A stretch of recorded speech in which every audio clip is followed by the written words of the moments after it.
we're talking about Ricky the Dragon Steamboat versus arguably the greatest wrestler to have ever stepped in the ring in Ric Flair. What we saw in this match between Flair and Steamboat was something that I think historical fans, people who love the history of professional wrestling, this was professional wrestling. This was a match that you should go back and study, even if you're a wrestler today, and see how these guys were doing it, how it's supposed to be done, really, which is what Flair and Steamboat did. Not a lot of high flying, but yet there was still some of that. There was a crossbody I think Flair did to Steamboat that put both of them over the top and out of the ring. And during that time, I mean, that was Steamboat coming off the top rope, a time or two, like you just didn't see a lot of that in the 80s in wrestling, as you know.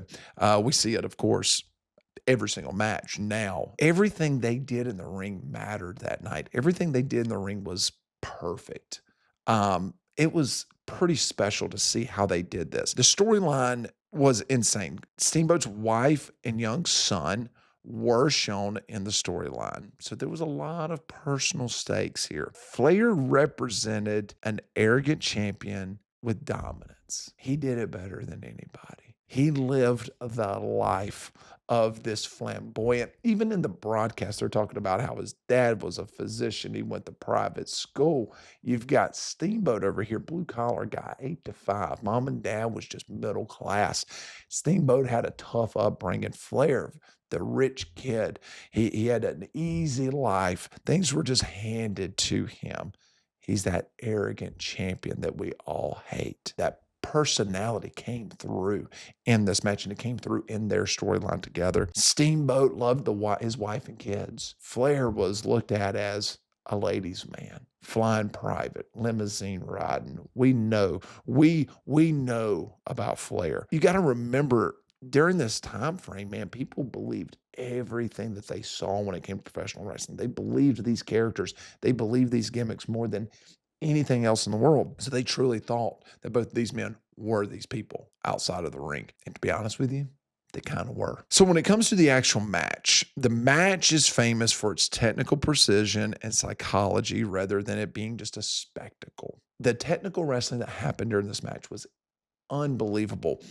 Imagine Gunther today, right? How Gunther wrestles. That's kind of what we saw that night in Chicago. We saw two men that I believe Gunther has probably studied this match and probably uses pieces of this match for all of his matches, because I saw a lot of Gunther during this match. Early on, pure wrestling exchanges when it comes to the match. Steamboat out-wrestled Flair. When people talk about technical wrestlers, they forget about Steamboat, man. We always mention, the Eddie Guerreros, the Chris Jerichos, the Bret Harts, Shawn Michaels. We talk about Dean Malenko and Chris Benoit. We talk about those guys, but for some reason, Steamboat just gets left off the list. And we've got to think back to another great technical wrestler in Macho Man. Rest in peace. God bless you. Cream of the crop. WrestleMania 3, Steamboat versus Macho Man. Think about that match, okay? You're talking about two great technical wrestlers. Why doesn't Steamboat get the love that he deserves?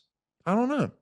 I mean, and in all fairness, I haven't given him the love that he deserves when it comes to those lists. When you ask me my Mount Rushmore of technical wrestlers, to be honest with you, Steamboat doesn't make the list. And I think it's just because I forget.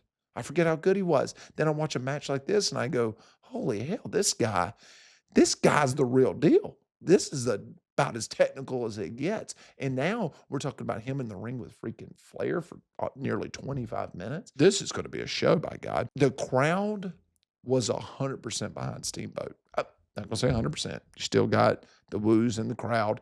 They were showing during the match some of the football players for the Bears were in attendance. All of them were Flair fans. All of them were. But the fans themselves, most of the fans in the crowd, man, they were backing Steamboat hard. That was their guy. This was a good guys versus bad guys match.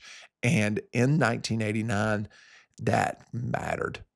Good guys were getting cheered. Bad guys got booed no matter what. That's just how it was. Then About halfway through the match, Flair starts targeting Steamboat's throat. That was something you just didn't do. You didn't go after the man's throat. You could seriously injure him. You could take his voice from him. You could take his life from him. And anyone knows if you get hit in the throat, man, you're done. Your night is over. That is a painful shot. And Flair leaned into it. Flair leaned into being the ultimate heel that night, targeting Steamboat's throat unnecessarily. This man wins matches with a figure four. Why would you target his throat? You're only doing that for a personal reason. You're only doing that because you hate the man in front of you, because you dislike him so much that you're willing to hurt him in a way that is going to affect his future, affect his home life, affect his personal life. He didn't care. Any means necessary. Whatever I've got to do to keep the gold around my waist, I'm going to do it. And Flair did. He did everything he could that night to hurt Steamboat, professionally and personally. There was long periods of time during the middle of the match where Flair dominated. He just kept control of the match. Once again, I go back to what I said earlier, no wasted movements. There was time given to let things sink in, but Flair stayed on top of Steamboat the whole time. Anytime Steamboat had an edge, Flair just locked in, especially working the leg. He works the leg, gets the figure four, and for minutes throughout that match, we see Steamboat locked in the figure four, not being able to get to the ropes, not being able to get Flair turned over, because what's Flair doing? He's using the ropes. Referee's got his back to him. Flair's hanging onto the ropes. Flair's using it for his advantage, being that dirty player that we know that he is. He was, once again, establishing something for the long haul. He is a real heel, and he's leaning into it during this match. The whole crowd is cheering for Steamboat. They are beating on chairs, clapping hands, whatever they got to do to get the crowd. The crowd is doing everything they can to help Ricky out. And Flair just continues to be mischievous, being able to hide what he was doing from the ref. Ref can't see what he's doing. It's classic Ric Flair until the ref catches him. And now Flair's got to break the figure four.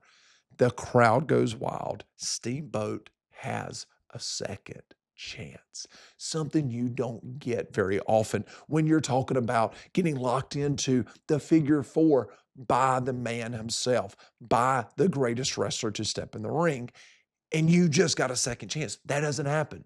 Guys tap on the figure four. That's Flair's move. During this time as champion, he wrestled 5 matches where he won by the figure four. This is a devastating submission hold. It felt like these two men really hated each other. It felt like Steamboat was trying to do this for his family. Steamboat was trying to do this for the fans. He's trying to do it for the crowd. He's trying to do it for professional wrestling, to bring honor back to the sport. You've got this arrogant, rich SOB running around, flaunting all of his money, flaunting his plane, flaunting his limousines. He's stealing the women from the good guys. Ricky wanted to bring honor back. He wanted to bring respect back. When you wear that title, you should wear it with class, and he didn't feel like Flair did that. Let me tell you what we didn't see. We didn't see a whole bunch of finishers that got kicked out of. There's a reason I'm saying that.